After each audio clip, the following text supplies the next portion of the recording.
कफन और जेब में पैसे डालकर मुर्दे को दफना दिया गया और फिर दफनाने के 10 रोज के बाद कब्र में क्या हुआ ये आप खुद देखकर शजदा रह जाएंगे।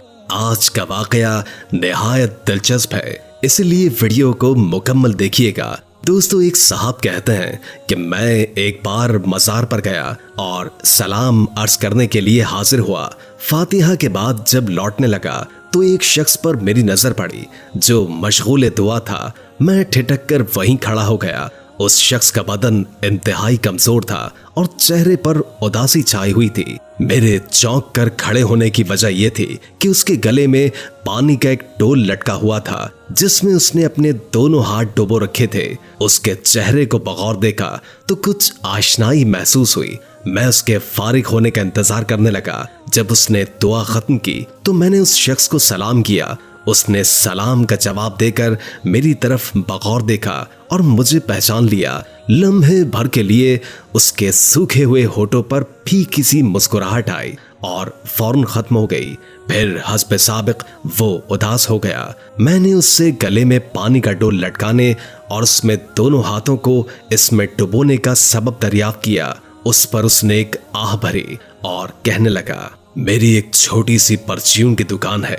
एक बार मेरे पास एक भिखारी ने दस्ते सवाल दराज किया। मैंने एक सिक्का निकालकर उसकी हथेली पर रख दिया। वो दुआएं देता हुआ चला गया। फिर दूसरे दिन आया और इसी तरह सिक्का लेकर चला गया। अब वो रोज रोज आने लगा। मैं भी कुछ न कुछ उसको देने लगा। कभी कभी वो मेरी दुकान पर थोड़ी देर बैठ जाता और अपने दुख भरे अफसाने मुझे सुनाता था। उसकी दास्ताने गम निशान सुनकर मुझे उस पर बड़ा तरस आया। यूं मुझे उससे काफी हमदर्दी हो गई और हमारे दरमियान ठीक ठाक याराना कायम हो गया।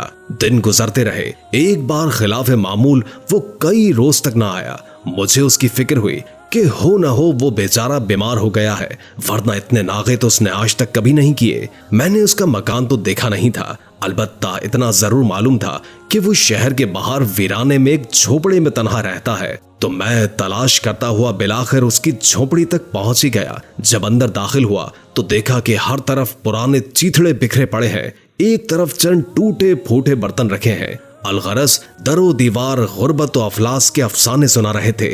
एक तरफ टूटी हुई चारपाई पर वो फकीर लेटा करा रहा था। वो सख्त बीमार था। ऐसा लगता था कि अब जाबर ना हो सकेगा। मैं सलाम करके उसकी चारपाई के पास खड़ा हो गया। उसने आंखें खोली और मेरी तरफ देखने पर उसकी आंखों में हल्की सी चमक आई। अपने पास बैठने का इशारा किया। मैं बैठ गया। बमुश्किल तमाम उसने लब खोले और मध्यम आवाज में बोला, भाई मुझे माफ कर दो, मैंने तुमसे बहुत धोखा किया है। मैंने हैरत से कहा, वो क्या? कहने लगा, मैंने तुमको अपने दुख दर्द के जितने भी अफसाने सुनाए थे वो सब के सब मन घड़त थे और इसी तरह घड़ी हुई दास्तानें सुना सुनाकर मैं लोगों से भीख मांगता रहता हूँ। अब चूंकि बचने की बज़ाहिर कोई उम्मीद नजर नहीं आती, इसलिए तुम्हारे सामने हकाइक का इंकशाफ किए देता हूँ। मैं मुतवस्सित घराने में पैदा हुआ, शादी भी की, बच्चे भी हुए। मैं कामचोर हो गया और मुझे भीख मांगने की लत पड़ गई। मेरी बीवी को मेरे इस पेशे से सख्त नफरत थी। इस बात पर अक्सर हमारी लड़ाई रहती थी। रफ्ता रफ्ता बच्चे जवान हुए। मैंने उनको आला दर्जे की तालीम दिलवाई थी। उनको बड़ी बड़ी मुलाजमतें मिल गई।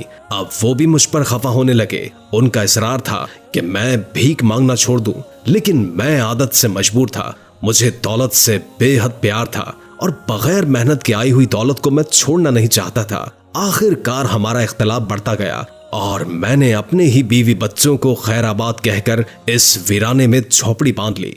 इतना कहने के बाद उसने चीथड़ों के एक ढेर की तरफ जो झोपड़ी के कोने में था इशारा करते हुए कहा कि यहाँ से चीथड़े हटाओ। उसके नीचे तुम्हें 4 बोरियां नजर आएंगी, उनमें से एक बोरी का मुंह खोल दो। चुनाचे मैंने ऐसा ही किया। मैंने जो ही बोरी का मुंह खोला तो मेरी आंखें फटी की फटी रह गईं। उस पूरी बोरी में नोटों की गड्डियां तह दर तह रखी हुई थी। ये एक अच्छी खासी रकम थी। अब वो भिखारी मुझे बड़ा पुरस्कार लग रहा था। कहने लगा, ये 4 बोरियां इसी तरह नोटों से भरी हुई हैं। मेरे भाई देखो, मैंने तुम पर एतमाद करके अपना सारा राज फाश कर दिया है। अब तुमको मेरी वसीयत पर अमल करना होगा।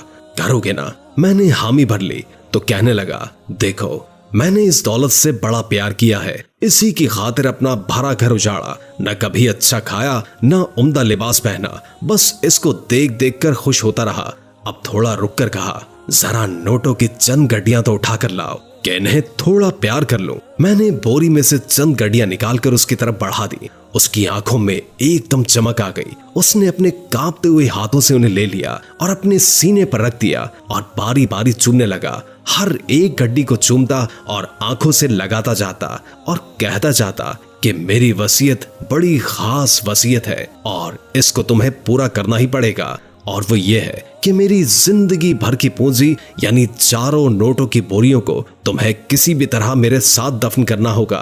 और मैंने इसके लिए एक कफन भी सिलवाया है जिसमें जेबें हैं। तुम जितनी गड्डियां उन जेबों में आ सके उन जेबों में डाल देना और फिर मुझे दफनाना।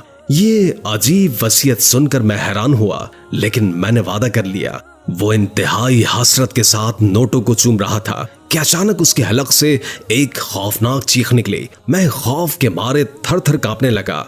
उसका नोटों वाला हाथ चारपाई के नीचे की तरफ लटक गया। नोट हाथ से गिर पड़े और सर दूसरी तरफ ढलक गया और उसकी जान निकल चुकी थी। मैंने जल्द ही अपने आप पर काबू पाया और उसके सीने वगैरह से और नीचे से नोट इकट्ठे करके उस बोरी में वापस डाल दिए। बोरी का मुंह अच्छी तरह बंद करके चारों बोरियां हस्ब साबिक चीथड़ों में छुपा दी और फिर उसकी वसीयत पर अमल करते हुए उसे वही जेबों वाला कफन पहनाया और पैसे उन जेबों में डाल दिए। फिर चंद आदमियों को लेकर उसकी तकफीन की और किसी भी हीले से बड़ी सी कब्र खुदवाकर हस्बे वसीयत वो चारों बोरियां भी उसी के साथ दफन कर दी। अभी 10 ही दिन गुजरे थे कि मेरे दिल में लालच आ गई और मुझे अपनी नादानी पर रह रहकर अफसोस होने लगा। मैंने उस भिखारी की वसीयत पर अमल करके इतनी सारी रकम उसके साथ क्यों दफन कर दी? यकीनन मरने के बाद उसके माल ने उसे कोई नफा नहीं देना था। अगर मैं उस माल को रख लेता तो आज जरूर मालदार होता। मजीद शैतान ने मुझे मशवरे देने शुरू किए कि अब भी क्या गया है, वहां कब्र में अब भी वो दौलत सलामत है। मैंने किसी पर अभी तक ये राज जाहिर किया ही नहीं है।